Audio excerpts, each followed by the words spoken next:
नमस्कार बच्चों, आज हम 7वीं कक्षा का दूसरे पार्ट पृथ्वी घूमती है का दूसरा पार्ट पढ़ने जा रहे हैं। मैंने आपको पहले वीडियो में बताया कि पृथ्वी कैसी दिखती है और पृथ्वी के जो घूमने के पार्ट हैं वो दो हैं, पहला परिभ्रमण और दूसरा परिक्रमण। परिभ्रमण हमने पढ़ लिया था, जब पृथ्वी अपना ही चक्कर पूरा करती है तो उसे परिभ्रमण कहते हैं। ये देखिए, ये पृथ्वी अपना चक्कर काट रही है, इसको परिभ्रमण बोलते हैं बच्चों। इसके बारे में मैंने पहले पार्ट में आपको अच्छे से बताया था, इसकी वजह से ही दिन रात होते हैं। आज हम पृथ्वी की दूसरी गति परिक्रमण के बारे में जानेंगे। तो आइए परिक्रमण के बारे में जानते हैं। परिक्रमण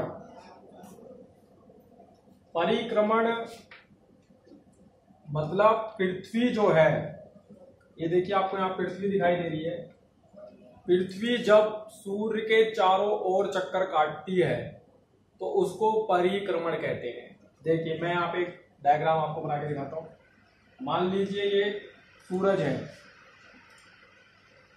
और ये हमारी पृथ्वी है, और ये पृथ्वी जो है इस तरह से गोल गोल सूरज के चारों ओर चक्कर काटती है।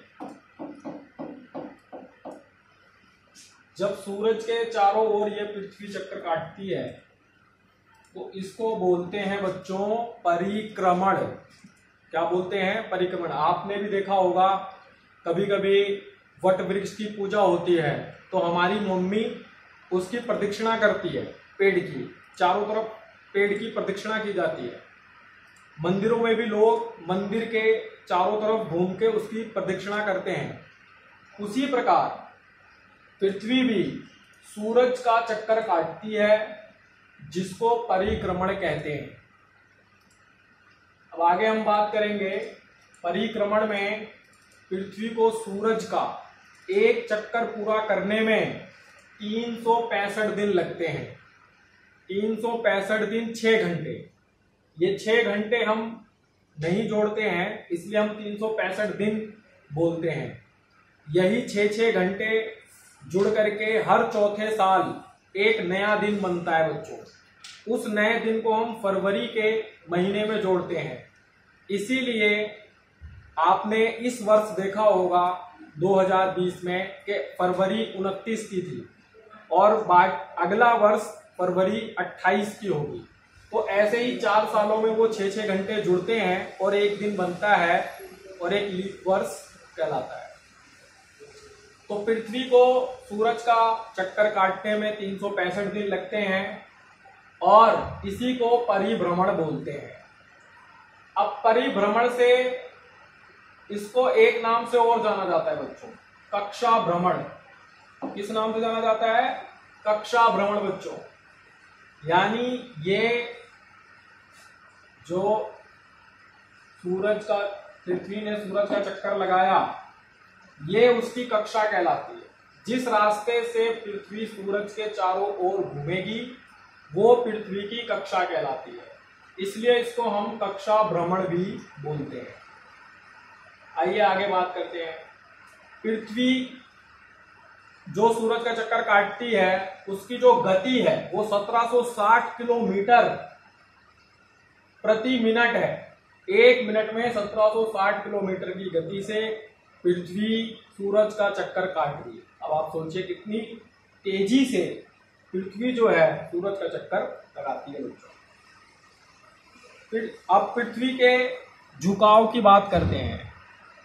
ये पृथ्वी का जो झुकाव है बच्चों, देखिए ये पृथ्वी सीधी नहीं है, ये पृथ्वी ऐसे सीधी नहीं है, थोड़ी सी तिरछी है। इस झुकाव का जो कोण है वो 23 डिग्री 23.5 डिग्री है। 23.5 डिग्री पे ये अक्ष झुका हुआ है। अब इस झुकाव से और परिक्रमण के द्वारा क्या होता है इससे ऋतुएं बदलती हैं। मौसम जो हमारे देश में सर्दी, गर्मी, बरसात, ये अलग अलग जो ऋतु आती हैं बच्चों, ये पृथ्वी के परिक्रमण गति के कारण ही आती हैं। आप ऐसा समझ सकते हैं, परिभ्रमण जब पृथ्वी करती है तो दिन रात होता है, जब पृथ्वी अपना ही चक्कर पूरा करती है। लेकिन जब पृथ्वी सूरज का चक्कर भी लगा रही है साथ में, तो उससे ऋतुएं बदलती हैं। चलिए आगे बात करते हैं। छोटे बड़े रात दिन। रात दिन छोटे बड़े क्यों होते हैं, यहां हम देखेंगे, पृथ्वी के झुकाव को समझेंगे, जिससे हमें पता चलेगा कि ये क्यों होता है। देखिए बच्चों, पृथ्वी ऐसे सीधी ना होकर के इस तरह 23.5 डिग्री के कोण पर झुकी हुई। इस तरह झुके होने के कारण पृथ्वी का एक हिस्सा सूरज के नजदीक होता है और दूसरा हिस्सा सूरज से दूर होता है। जो हिस्सा पृथ्वी के नजदीक होता है वहां तो दिन बड़े होते हैं। तो बच्चों ये देखिए, इस चित्र को देखिए ध्यान से। यहाँ पर पृथ्वी जब परिक्रमण करती है तो उसमें अलग अलग गतियां यहाँ दर्शाई गई। अभी 21 जून हाल ही में गया है, मैं यहीं से शुरू करता हूँ। ये देखिए, पृथ्वी इस उत्तरी जो इसका हिस्सा है ये सूरज की तरफ झुका हुआ है, और जो इसका दक्षिणी हिस्सा है वो पीछे की तरफ है। तो इससे ये पता चलेगा कि जो उत्तरी गोलार्ध है वहां पर दिन बड़े होंगे और दक्षिणी गोलार्ध में रातें बड़ी होंगी। उसके बाद मई, ये इधर जुलाई, अगस्त, सितंबर की स्थिति देखिए। सितंबर को जो सूरज की किरणें हैं वो बिल्कुल भूमध्य रेखा पर बीचों बीच पड़ेंगी। इससे उत्तरी गोलार्ध और दक्षिणी गोलार्ध दोनों हिस्सों पर सूरज की किरणें बराबर पड़ने से दिन और रात बराबर होंगे उस दिन। ये स्थिति 2 बार घटती है, एक 23 सितंबर और 21 मार्च। अब इधर आएंगे, ये 22 दिसंबर की स्थिति है। यहां पर सूरज की किरणें देखिए दक्षिण में मकर वृत्त के पास ज्यादा पड़ रही हैं, और जो उत्तरी गोलार्ध है वो दूरी पर है और दक्षिणी गोलार्ध जो है वो पास में है, जिसके कारण दक्षिणी गोलार्ध में दिन बड़े होंगे और उत्तरी गोलार्ध में दिन छोटे होंगे और रातें बड़ी होंगी। ये जो मौसम परिवर्तन आप देखते हो, गर्मी में क्या होता है, गर्मी में दिन बड़े होते हैं, रातें छोटी होती हैं, और सर्दी में इसका उल्टा हो जाता है, यहाँ रातें बड़ी हो जाती हैं और दिन छोटे। और जैसे ही पृथ्वी क्या कहते हैं अपने गोलार्ध को चेंज करती है सूर्य के प्रकाश में, जब दक्षिणी गोलार्ध सूर्य के पास होता है तो दक्षिणी गोलार्ध में दिन बड़े होते हैं, और जब उत्तरी गोलार्ध सूर्य के नजदीक होता है तो उत्तरी गोलार्ध में दिन बड़े होते हैं। तो पृथ्वी के झुकाव के कारण दिन और रात छोटे बड़े होते हैं, और परिक्रमण गति के कारण, इन 2 कारणों से मौसम परिवर्तन होता है और दिन रात छोटे बड़े होते हैं। आगे कुछ प्रश्नों को मैं यहाँ बोलता हूँ।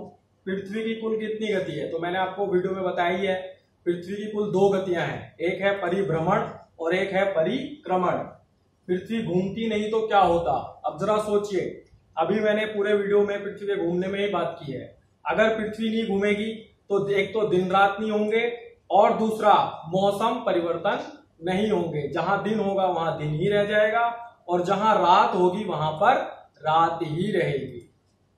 अगला प्रश्न है, भारत और वेस्ट इंडीज के बीच में एक टेस्ट मैच हो रहा है। यह मैच आप रात में देखेंगे या दिन में, तो हमें पहले दोनों की स्थितियां पता होनी चाहिए। देखिए, मैं यहां आपको ग्लोब के अंदर भारत दिखाता हूं। ये भारत है, और ठीक इसके पीछे ये अमेरिका है।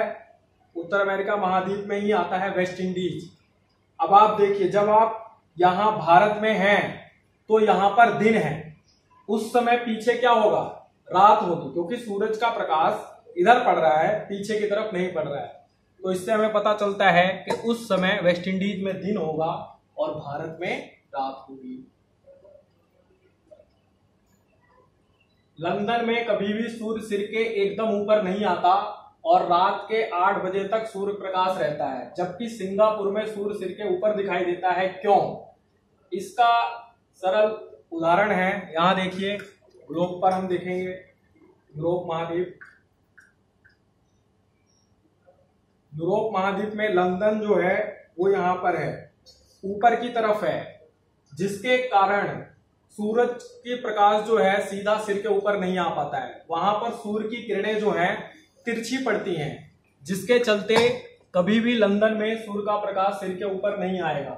जबकि सिंगापुर जो है वो भूमध्य रेखा के पास है, जिसके चलते वहां पर सूर्य का प्रकाश बिल्कुल सीधे सिर के ऊपर आता है। आपने भी गर्मियों में देखा होगा, सूरज एकदम सिर पे आपके 12-1 बजे के आसपास सिर के सीधा ऊपर आ जाता है। इसी प्रकार यहाँ होता है, जिसके कारण सूर्य का प्रकाश जब सिर के ऊपर होता है तो वहां पे दिन बड़ा होगा, और ये पृथ्वी की जो गति है, परिक्रमण गति है, उसके कारण ऐसा होता है। धन्यवाद। अब मिलेंगे अगले वीडियो।